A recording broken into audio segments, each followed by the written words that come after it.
Hey,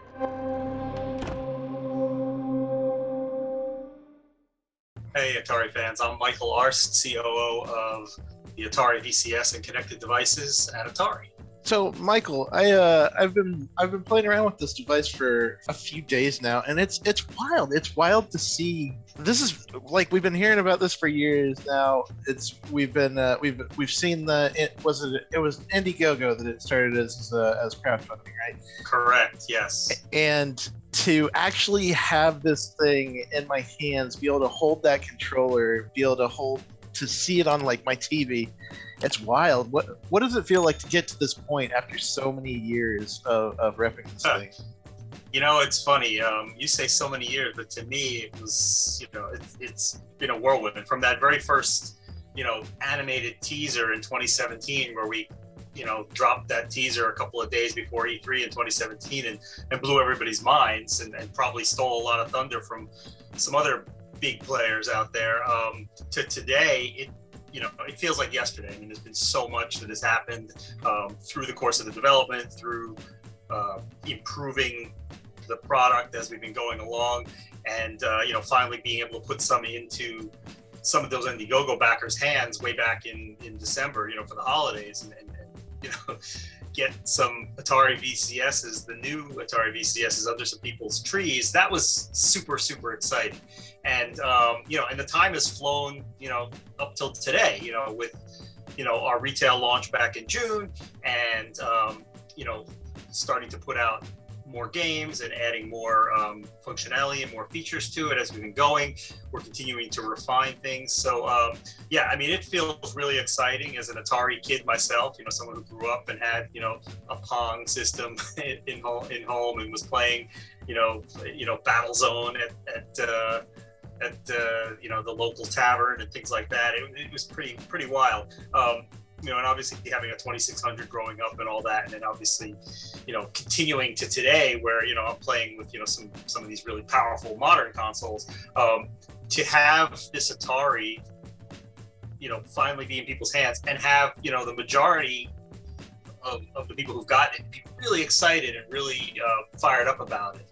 And, coming back to us with really positive feedback and giving us the kind of the love that we wanted it to have. It's been super exciting. And the last thing I'll say about that is, I think for the team, there's a certain sense of, mission accomplished satisfaction, because, we know, and I'll acknowledge it right now. I mean, there was a lot of, mudslinging, and that's putting it mildly, towards Atari and towards the machine, that a lot of people didn't know, and a lot of people, almost, I would even say willfully chose to not understand or want to, see what we were trying to do. Those who do see it and those who do get it, completely, understand. But, the number one thing for me and the team, when that was all going on and, when we got, sort of the marching orders because of Indiegogo success, was no matter what we did, this machine had to, deliver all the things that we said it would and do it well and be, a solid foundation upon which we can build a lot more. And we are building a lot more. I mean, this is absolutely a marathon, not a sprint. This was never meant to be sort of like just get it out and make Indiegogo, make good on our Indiegogo promise. This is something that we are, that is a cornerstone of Atari. And, we have new management that is, 110% committed to the VCS and to bringing more content and more games and more capability to it. It's a good time. It's a good time to be getting in on this, and and there's still a lot to come and a lot of things that that I'm not going to be able to talk about today in this interview. I'll talk about as much as I can, but there's a lot of things in the works that we're really, really excited about, whether it's games or capabilities or creator tools or partnerships, et cetera, et cetera. So but in a nutshell, to answer your question, it feels great. I think one of the things that wowed me, like as soon as I opened the box too, is like you guys have got kind of an amazing form factor on this thing. Like I was expecting a bigger machine, but like, and considering the fact that I have a PS5, like I took this thing out of the box. It's about like a fourth of the size of the PS5. And just like, Yeah. I think in the current generation of consoles that we're at, where like the PS5 is a giant, the Xbox Series X is still pretty bricky.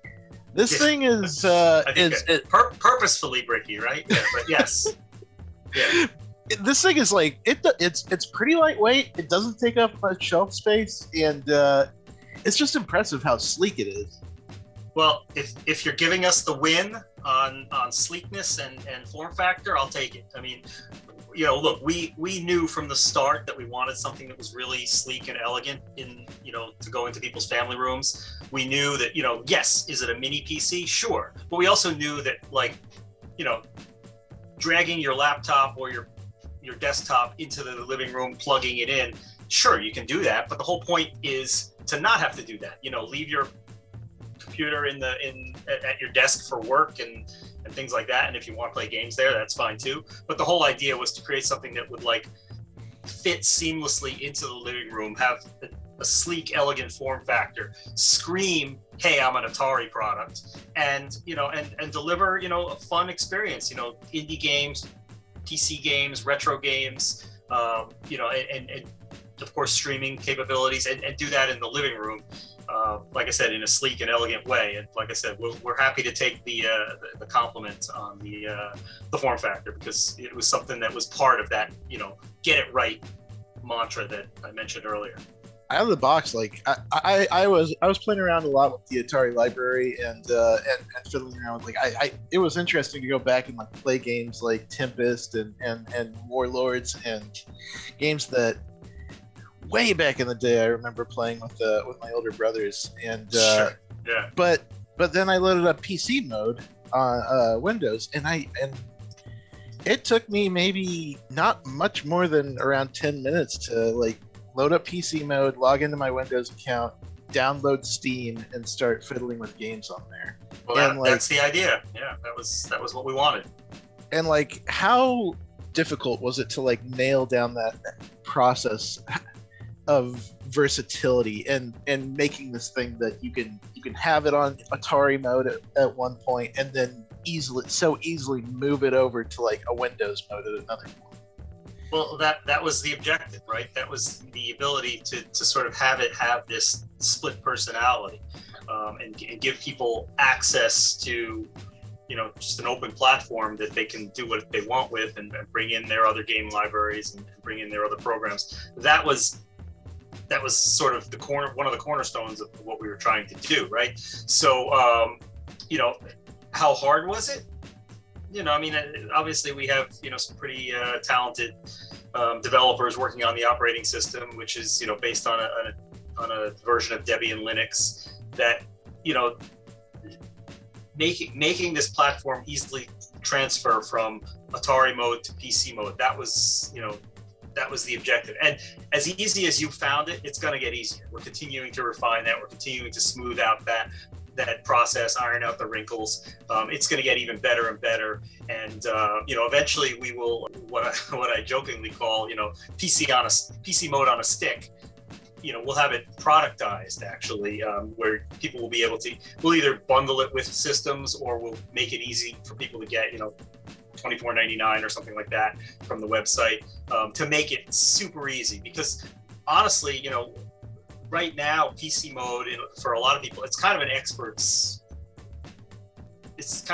only area in some ways, and we want to get over that. We want to get it to the point where it's really easy and sort of democratized and easy to access. But right now, the hardest thing about PC mode is making those bootable drives, making them right and doing them, setting them up properly. There's a lot of hardware considerations. There's if you think you're buying like a really sweet fast SSD, and you get it home and you plug it in, and you find out unknowingly that it's it's a 4K sector drive as opposed to a 512 sector drive, boom, it's not going to work. It's not going to be bootable, and you're going to think, oh, this Atari VCS sucks. But it's not the VCS. It's it's the other stuff you're doing. So one of the things that's tricky for us is obviously trying to maintain as much control over that process, not because we're control freaks about it, but because we want to make it super easy for the consumer. So that's one of the reasons why we're working towards this, PC Mode on a stick product. We've published, what we think are really easy to follow instructions on how to create those Windows drives, for that. It's obviously, we can't, sell Windows. People need to go get their own copy of Windows. But yeah, keeping that process really simple and easy is one of the many job ones that we have. And like I said, as good as it is now, it's going to get even easier. Despite the fact that it's kind of a sort of a pro mode type thing, y'all do have like a pretty high ceiling on this thing for versatility as far as just like upgrades. Like you can plug, because of the Bluetooth and because of the device manager on it via being able to load different operating systems, you can plug Xbox controllers into it. You can plug other various peripherals into it with relative ease. Correct me if I'm wrong, but there is like upgradable slots for RAM, M2, SSDs. Correct. Yep. There is kind of a high ceiling on this thing for customization if you really want to dig into it. Yeah, I mean, look, it's not it's not a $3,000 gaming rig. It's not even a $1,000 gaming rig. It's at the $400 price point we're selling it at, it's probably about $800 worth of hardware. Comparable mini PC hardware. If you're, it compares to like an Intel Nook or something like that, which often doesn't come with any storage. It doesn't come with an operating system. Doesn't come with any of those things. Certainly doesn't come with controllers, or two controllers for that matter. But yeah, the idea of making it completely compatible with PC peripherals, that was obviously a big part of it. Making our peripherals, our controllers compatible with PC in turn was super important. But the idea is, as you said, to allow for a lot of flexibility and a lot of creativity. And you're right, yes, easiest thing to do is to upgrade the storage. So it comes with a 32 gig eMMC built in, which basically is there for, for storing the smaller, indie and retro games, and also, of course, houses the operating system. The easiest thing to do of all for upgrading storage is to plug in some kind of a USB, either an SSD or a thumb drive or an HDD. Those all work really, really well. If you're a little bit more ambitious, you can, pop off the front, pop off the back first, pop off the front, undo the screws at the bottom. Under the feet, there's some hidden, they're pretty cleverly hidden, but you can undo the screws there. All you need is a Torx screwdriver. You can upgrade the M.2 SSD and, go up to, as big as you want. We put, 500 or 1T drives in there, and that lets you, store anything on board. You can partition it and put the, put one of the other operating systems on it, have everything, self-contained. The RAM is a little bit harder job. You've got to separate the motherboard from the housing and get in there underneath. And, part of the reason it's a little bit harder is what we didn't want to have happen is for developers to have to, deal with, a wide variety and a wide range of RAM, right? Because so basically, the 8 gig of RAM that comes in there, we think is adequate for most games. Obviously people are going to want to, hot rod it a little bit, and we're happy that people can do that. And, obviously that's part of the, the boxes that are sort of modus operandi. We want this to be your box, do with it as you will. But at the same time, part of the beauty of having kind of a fixed platform, especially when it comes to memory and all that, is, it gives the developers that we're working with a level playing field, right? So everybody's target is that 8 gig. We eliminated the 4 gig model, a while ago when we upped the performance of the chip. So yeah, we didn't want, people handicapped on the low end for sure with that 4 gig, because obviously that's going to slow things down a lot. So the 8 gig was sort of a happy medium. Does it mean we wouldn't, one day sell a quote unquote pro model or a hot rodded model one day? You never know. I mean, we can do things like that. Obviously, we can add SSDs, we can add more RAM, we can do things like that. If we think that there's a place for it in the product lineup. There are a lot of people who will spend a lot of money, obviously, on their toys, right? And certainly a lot of retro gaming guys will spend a lot of money on certain retro hardware. obviously a lot of people are spending a lot of money on the corporate consoles, as I call them, and everything that goes with those. So yeah, I mean, I think there's a lot of flexibility and a lot of opportunity for both Atari, but also for an owner of a VCS, and that's really one of the things that we wanted to make sure happened.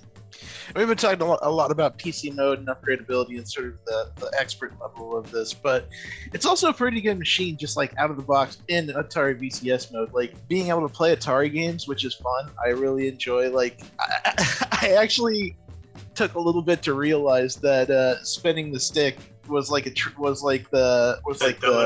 steering wheel or a paddle. Yeah, exactly. Yes, yeah, so it's great for something like Tempest. It's awesome. I was playing a ton of Warlords and a ton of Breakout throughout the last weekend. Good ones. Yeah. But there's also pretty decent looking original content on there right out of the gate too. Like I was playing the heck out of Pixel Soccer. Yep, I love that game. That's one of my favorites right now. Yeah.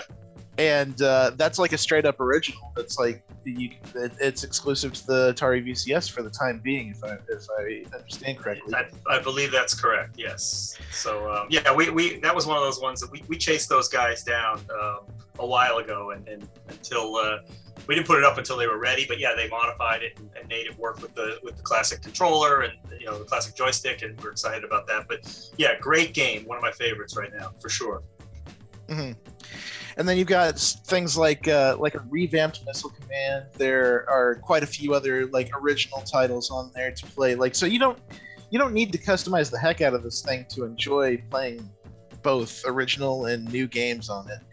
Yep, that's true. And let me address one thing that you didn't even ask the question, but a lot of people, there are folks out there who are griping and saying, oh, there's not a lot of games on here. Most of those people who are complaining about that are the people who got it back in December or January, because they got a bunch of games, and then we've slowly added some. If you're a new customer who's buying it at retail starting in June, there were 22, 24 games on there right from the start, plus the free 100 games that you get in the Atari Vault, plus Antstream that has thousands of games, and you get a free subscription to that, plus a couple of other things that are on there. So we're constantly adding more games. We actually just last week announced a remake, a modernization of Food Fight, which we're all super excited about.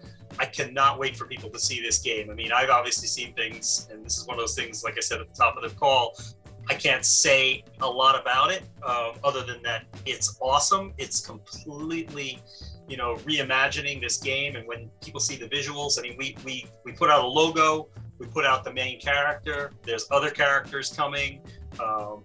There's multiple chefs. There's multiple maps. There's going to be a lot of exclusive content exclusive to the VCS that'll stay exclusive to the VCS even after it goes to other platforms. So we're really excited about Food Fight, and it's just the first of many new reimagined Atari games that are coming for the VCS and other platforms. So yeah, there's more announcements to come with regards to original content for sure.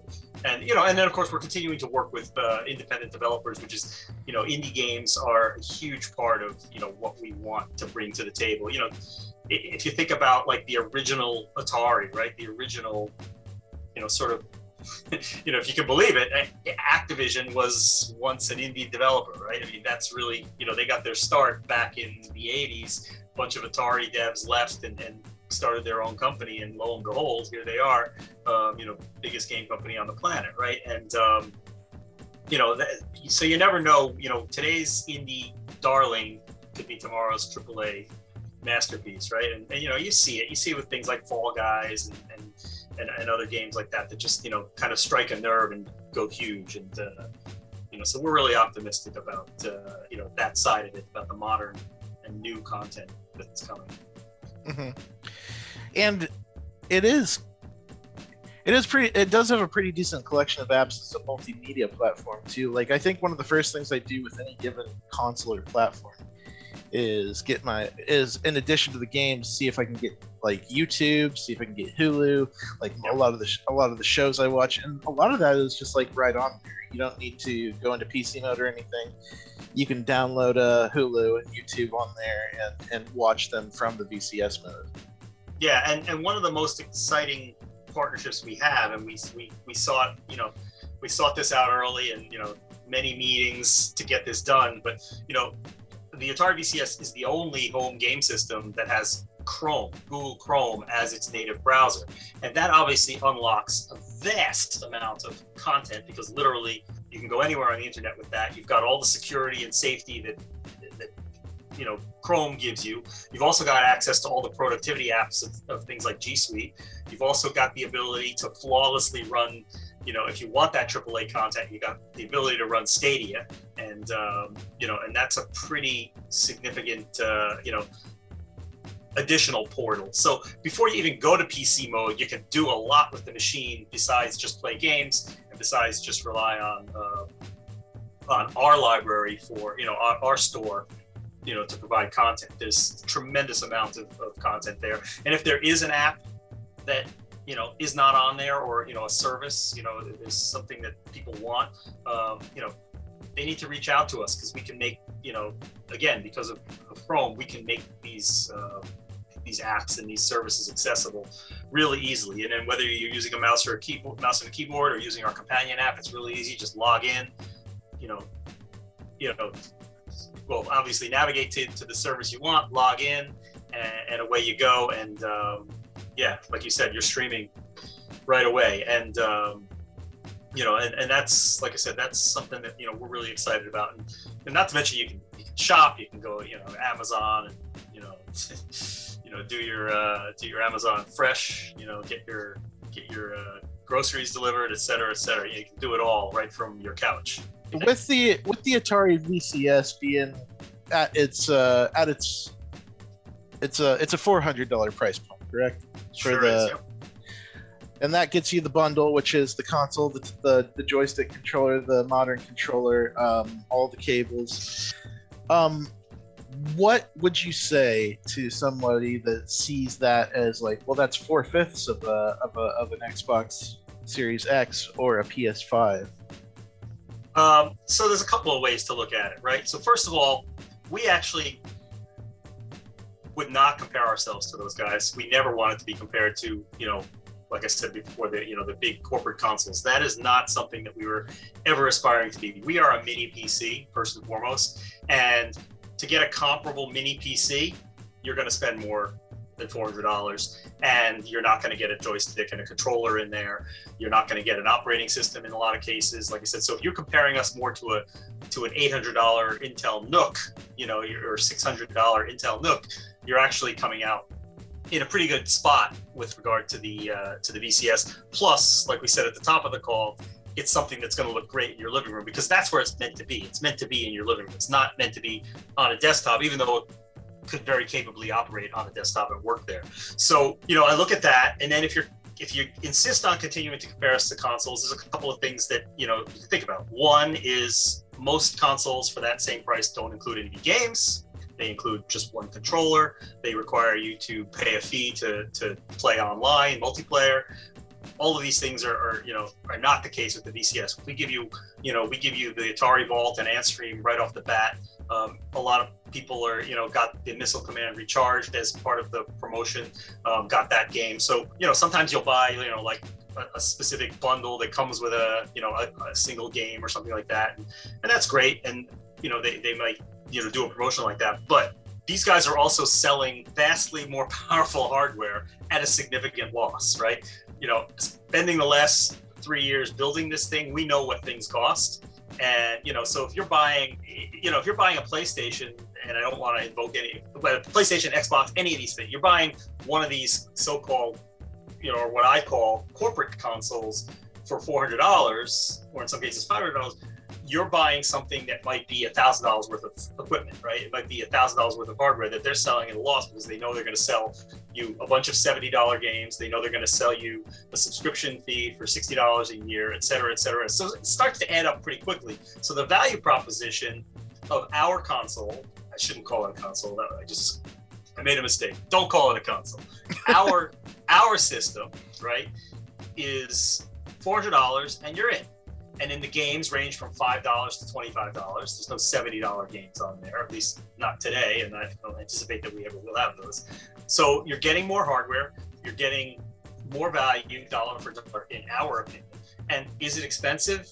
for what it is? Maybe. Is it more expensive than we'd like it to be? Of course it is. But I'm guessing that, Sony and Microsoft would tell you that their machine is more expensive than they'd like it to be too, because, you want to give the best deal you can. You still need to make some money and certainly not lose money. And, Atari being a small company, we can't afford to lose money, that's for sure. But, when you really compare it and compare it properly to the right comparison points, we think it holds its own. Are you paying a little bit more for, for the name or for the, the form factor or whatever other things that, you might put sort of intrinsic value in? Sure, you could say that. But again, we're not trying to compete, like I said, with the game consoles. We're a mini PC that's designed for, gaming and entertainment and creativity, and the fans and the users who've understood that value proposition have really been having a lot of fun with it. There's a lot of really great videos on YouTube by fans who've hacked and modded and, done great things and, loaded up emulators and made it do a whole bunch of different things. And that's what I love about, a product like this. You put tools in people's hands, and we haven't even finished putting tools in people's hands. We got a lot more things to come, but you put something in people's hands and you don't know what to expect. You don't know what they're going to do with it, but they go out and they do great things with it, and they find the value in what we're doing. Is it better than this unit or that unit or this PC or that console? That's for the user to decide. I mean, obviously, but we feel really confident in what we put out there. We feel really confident in the things that we know are coming down the line. And so, I'll go back to what I said. Do I wish we could sell it for a lot less? Sure. Are we and every other hardware maker on the planet dealing with insane realities on the supply chain and the cost of things, 28-cent parts that are suddenly $4.28 parts? Yes, that's happening out there. And I can tell you it's not just happening to me, it's happening, to the big guys as well. That's all stuff that, is the story is not yet complete on what that's going to do to things as, as we all sort of chug towards the holidays and chug towards 2022. But yeah, I mean, for what we're offering right now, and for what you get for the price, we feel very confident and happy that we were able to land where we were able to land. Yeah, for sure. And like, as we've mentioned a few times throughout this conversation, like, I'm not gonna open up my PS5 or an Xbox and load up Steam and be able to play my entire library from my couch. Right. Or open up the boxes and fiddle around with the hardware inside and upgrade it as I will to certain things, because that's how you avoid warranties. I was gonna say, it's really easy to avoid warranties on certain products. I'm not gonna get specific, but yeah, there's certain products that, they don't want you to crack those suckers open. So yeah. Yeah, and to like people that have been along for the ride, people that have been enjoying the Atari VCS for what it is, like, having arrived at this point where like it's kind of out there now. It's what do you have? Is there anything that you can share with us for like Atari VCS fans about like what can they be excited about next for the? So there's a couple of things I could talk about sort of ambiguously without, we haven't made specific announcements, but I hinted earlier that, there's a lot of creativity tools coming. Obviously the Atari community has a lot of, sort of hackers and DIY types as well as homebrew. So there's going to be a lot of creativity tools. I mean, right from the start, we said, with the Atari VCS, there were, just, 3 or 4 pillars, and obviously gaming, streaming, creativity, those were all part of it. So the creativity part is going back to something we said right from the start, and that is that every Atari VCS can be a dev kit, and we're going to have creator tools that are going to unlock those capabilities, and that's coming really soon. And that's going to open up what we hope will be, an opportunity for a lot of homebrew, a lot of community sharing of games and apps and things like that. And ultimately, we think, there's, there can be a marketplace where, nobody's going to get rich on it, but some of these homebrew creators will have an opportunity to monetize their programs if they're good enough, right? If they're something that the community will pay for, then that could potentially happen. So so homebrew and all of that, something big that's coming. I also already mentioned that there's a lot more games and originals coming, both from indie developers as well as from Atari. So, like I said, Food Fight was the first of Atari's new sort of repositioning towards premium games. And again, when people actually see Food Fight in action, I think people are going to love it. And, it's something that, if you can imagine sort of Splatoon in the food court with, watermelons and runny eggs and whatever else flying around, that's going to be a lot of fun. So that's like I said, one of the first of many. We're going to lean more, like I said, into this PC mode and making it more easy, right? And then last but not least, but obvious, I think, is we think that the Atari VCS has an opportunity to be sort of the ultimate retro gaming machine. So you're going to see some announcements coming real soon about, back catalog from both Atari and other folks, older games from both arcade and home, from various platforms and, both from Atari's history and elsewhere. It's going to be a lot more content coming and, native emulation, if you will, of different systems and platforms within the Atari VCS platform. So lots to look forward to. And, there's more I could talk about, but I think that those are enough. Those are teasers enough, I think, for what will come, by the end of this year, into next year, etc. I mean, lots more to look forward to. This is definitely a marathon, not a sprint, that's for sure.